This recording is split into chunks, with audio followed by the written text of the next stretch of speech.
The woman who fooled an entire empire. Hook. Today we're going over the most successful pirate in human history. Not Blackbeard. Not Captain Kidd. Not any of the men whose names get turned into movies and theme park rides. A woman. At the height of her power, she commanded 1,800 ships and somewhere between 60,000 and 80,000 pirates. For comparison, Blackbeard, the guy everyone thinks of when they hear the word pirate, commanded 4 ships and 300 men. She defeated the Chinese Imperial Navy twice. She fought off the Portuguese Navy and the British East India Company. She built a criminal economy that stretched across hundreds of miles of coastline, taxing merchants and protecting villages like a government. And when she finally decided she was done, she didn't get captured. She didn't get hanged. She didn't get shot or drowned or betrayed. She walked into a negotiating room, rewrote the terms of her own surrender, kept her fortune, and retired to live out the rest of her life in peace. She started her career as a sex worker on a boat in southern China. This is the story of Ching Shih and how she fooled an empire. Her origins it's 1775, and in the Guangdong province of southern China, a girl is born into a world that has absolutely no plans for her to matter. We don't actually know her birth name for certain. Historical records list her under several different names over the course of her life: Shiyang, Xianggu, Zhang Yisao. The name history mostly remembers her by Ching Shih, simply means widow of Chang. She doesn't even get to keep her own name in the story of her own life. That tells you something about what the world expected of women like her. She's born into poverty.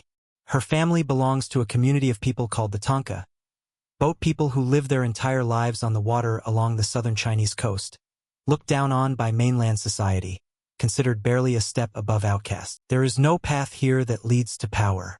No path that leads to wealth.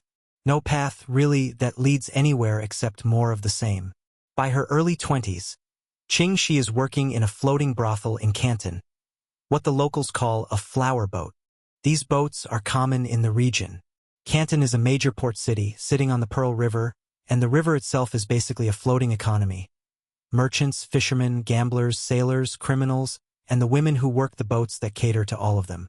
It is, by any measure, a rough way to make a living. But here's the thing about Ching Shih that nobody could have predicted just by looking at her circumstances. She was paying attention the entire time. Working in that environment, she becomes exceptionally good at reading people. Who has money and who's pretending to, who can be trusted and who's already planning to betray you.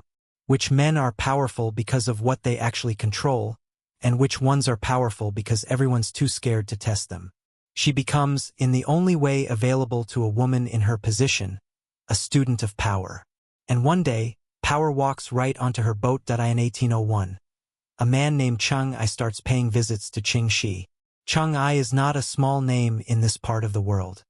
He commands a massive confederation of pirate fleets that has been terrorizing the South China Sea for years, by some estimates, hundreds of ships and tens of thousands of men, loosely organized under his leadership through a mix of intimidation, alliance, and outright violence. That he is, by 1801, basically the most powerful criminal in southern China. And he wants to marry her. Now, you'd think a woman in Ching Shih's position, poor, with essentially zero leverage in a deeply patriarchal society, would just say yes immediately and count herself lucky. She doesn't. She tells him that she'll marry him on one condition. She gets equal control, equal share of the profits, equal say in how the fleet operates.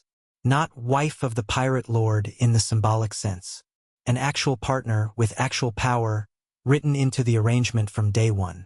This is an insane thing to ask for in 1801 China. Women did not get equal billing on pirate fleet command structures. That wasn't a category that existed. Chang Ai agrees anyway. Maybe he's in love. Maybe he genuinely respects her sharpness and figures she'll be useful. Maybe he just doesn't think a former sex worker from a flower boat is actually going to hold him to it once the wedding's done. Whatever his reasoning, it is the single worst miscalculation of his entire criminal career. It is also the last time in her life that anyone gets to underestimate Ching Shih and walk away from it unscathed. Building the empire together once married. Ching Shih doesn't sit quietly in the background while her husband runs the show. She is fully, immediately involved in every part of the operation. and almost right away, she proves her worth. In 1802, just a year into their marriage, Chang Ai's cousin, a fellow pirate commander, is killed by Vietnamese forces. This throws the cousin's fleet into chaos, with rival captains scrambling to grab pieces of the now leaderless force. It's exactly the kind of messy power vacuum that can tear a criminal organization apart. Ching Shih steps in and handles it. Using a combination of business sense and sheer force of personality, she helps consolidate the rival factions without the whole thing collapsing into civil war. This is the moment the other pirate captains start to realize that Chang Ai's wife isn't just along for the ride. Over the next few years, Chang Ai and Ching Shih do something that no pirate leader in the history of the South China Sea had ever successfully pulled off. They unite the scattered, constantly feuding pirate gangs of the region into a single organized confederation. 6 separate fleets, each one distinguished by the color of its flags: red, black, white, blue, yellow, and purple, agree to operate under one shared structure. Each fleet leader keeps a degree of independence, but they answer ultimately to the top. Chang Ai commands the largest of the 6, the Red Flag Fleet, at its founding around 200 ships strong. If Chang Ai is the one who unifies the pirates through reputation and force, Ching Shih is the one who actually organizes the machine underneath it all: the rules, the profit sharing, the internal discipline that keeps thousands of violent, heavily armed criminals from simply killing each other over loot. By 1806, the operation is so dominant that essentially every ship sailing through the region pays tribute to them for protection. They are no longer just a pirate gang. They are something closer to a shadow government. And then, in November of 1807, everything changes in a single night. The fleet is caught in a typhoon off the coast of Vietnam. The historical record on exactly what happens next is murky. Some accounts say Chang Ai was simply swept overboard by the storm and drowned. Other versions suggest he may have actually been killed in a conflict in Vietnam around the same time, and the typhoon story is just the version that stuck. Either way, the result is the same. Chang Ai is dead at the age of 42. And just like that, the most powerful criminal organization in the South China Sea has no one steering it. Here is where, in basically every other story like this one, the widow disappears from history. She mourns. She steps back. Some male relative or lieutenant takes the reins, and her name becomes a historical footnote. Wife of nothing more. Ching Shih has read this story before. She knows exactly how it's supposed to go. She refuses to let it go that way. Within days of her husband's death, Ching Shih is already moving. She knows that grief is a luxury she cannot afford. The moment word spreads that the top of the organization is empty, ambitious captains across the Confederation will start positioning themselves to grab power, and if she hesitates even a little, she'll be pushed aside before she even finishes mourning. So she doesn't hesitate. There's a young man in the picture named Chung Po-tsai, a former fisherman who, years earlier, had been kidnapped by Chang Ai's pirates as a teenager and eventually adopted by him, rising through the ranks to become one of his most trusted and capable lieutenants. By some accounts, his relationship with Chang Ai had been more than just professional. Ching Shih recognizes that Chung Po-tsai is the key piece on the board. He has the loyalty of the Red Flag Fleet's fighting men. He has experience. He has exactly the kind of legitimacy in the eyes of the other pirates that she, as a woman and an outsider to their ranks, does not automatically get handed. So within weeks, some accounts say within days, of her husband's death, Ching Shih takes Chung Po-tsai as her own partner, and the two are soon married. It's worth pausing on how fast and how decisive this is. This is not a grieving widow looking for comfort. This is a calculated political maneuver, executed at the exact moment of maximum vulnerability, that instantly cements her authority through the one relationship that could have threatened it. Chung Po-tsai becomes the official, public-facing commander of the Red Flag Fleet. Ching Shih becomes the power behind, and very quickly, not even all that far behind, the throne. She was somewhere around 30 years old. What Ching Shih builds over the following years is almost impossible to overstate. She governs the Red Flag Fleet and by extension much of the South China Sea, with the precision of someone running a state, not a gang. She implements a strict legal code across the entire fleet, with punishments that are brutal but consistent, which in the chaotic world of piracy is its own kind of revolutionary. If you carried out an attack without authorization from your superiors, you were beheaded. On the spot. No exceptions, no matter how successful the raid turned out to be, because an organization where everyone freelances is an organization that eventually tears itself apart. If you stole loot for yourself instead of turning it in to be properly distributed, the first offense earned you a severe beating. Loot was to be registered, catalogued, and divided according to a fixed system. 20% back to whoever actually captured it, and the rest into the joint treasury to be shared based on rank and contribution. If you took a female captive and assaulted her, the punishment was death. Captives who were unattractive or weak or pregnant by her fleet standards were released. The ones who weren't might be sold or, in some cases, taken as wives by pirates, themselves required to remain faithful afterward, since infidelity within the fleet was also punishable by death. It's a strange, brutal, but undeniably structured moral code, one that protected the organization's interests above all else, but one that also imposed boundaries you didn't typically see in pirate fleets of this era, east or west. And it worked. Loyalty and discipline meant rapid growth. Pirate groups across the region looked at what the Red Flag fleet had built and, time and again, chose to fold themselves into it rather than fight it. Beyond piracy on the open water, Ching Shih ran something close to an actual tax system. Coastal villages paid tribute in exchange for protection from other, less organized pirate gangs. Merchant ships paid fees to sail safely through her waters.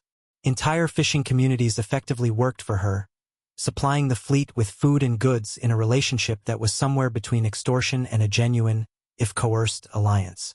By 1809, the numbers are almost absurd. The Red Flag fleet alone, not counting the other 5 fleets in the broader Confederation, commands somewhere around 1,800 ships and an estimated 80,000 men. For comparison, the entire British Royal Navy at this time had roughly 900 ships. She had, from a floating brothel in Canton, built a force larger than one of the most powerful navies on Earth.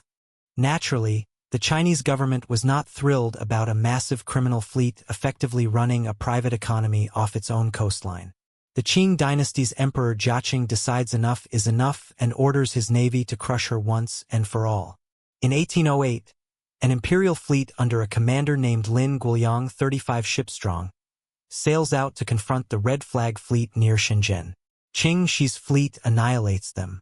Undeterred, the Qing send a second force the following year, this one commanded by Sun Quanmu with around 100 ships. Same result. Sent packing. According to some accounts, Ching Shih doesn't just defeat the imperial fleets. She absorbs them. Dozens of captured government ships and crews are folded directly into her own fleet, which means every failed attempt to destroy her makes her stronger. Humiliated and out of good options, the Qing government does something that tells you everything about how seriously they now took her. They reach out to foreign powers for help. The British, the Portuguese, the Dutch. China pays considerable sums to some of the most powerful navies in the world, asking them to do what its own forces could not. In September 1809, at the Battle of the Tiger's Mouth, a combined Chinese-Portuguese fleet finally manages to corner a portion of her forces in Tung Chung Bay. For roughly 3 months, the Portuguese navy lays siege, trying to finish what the Qing alone couldn't. It does not go cleanly. The campaign drags on, casualties mount on both sides, and even with European naval technology and tactics involved, Ching Shih's fleet refuses to simply collapse. By any reasonable standard of the era, she is undefeated. 2 years of combined Chinese, Portuguese, and British pressure, and the woman from the floating brothel in Canton is still standing, still in command, still richer than she's ever been in her life. Here's where Ching Shih does something that almost no one else in the entire history of piracy ever managed to pull off. She looks at her own empire, an empire she built, an empire that has beaten back 3 separate national powers, and she recognizes something most people in her position never do. It's not going to last forever. The pressure from the Qing, the Portuguese, and the British isn't going away. Cracks are starting to form within her own confederation too. Rival fleet commanders growing jealous of Chung Po-tsai's status, alliances within the organization fraying under the constant strain of war.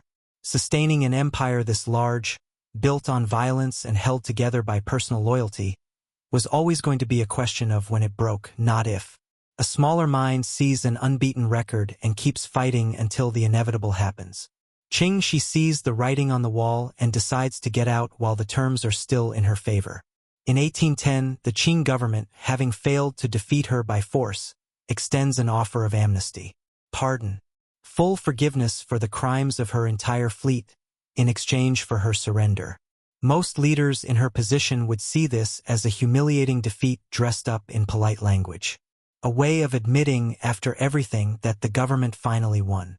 Ching Shih sees it as the best possible deal she will ever be offered, and she has no intention of accepting it on anyone else's terms but her own.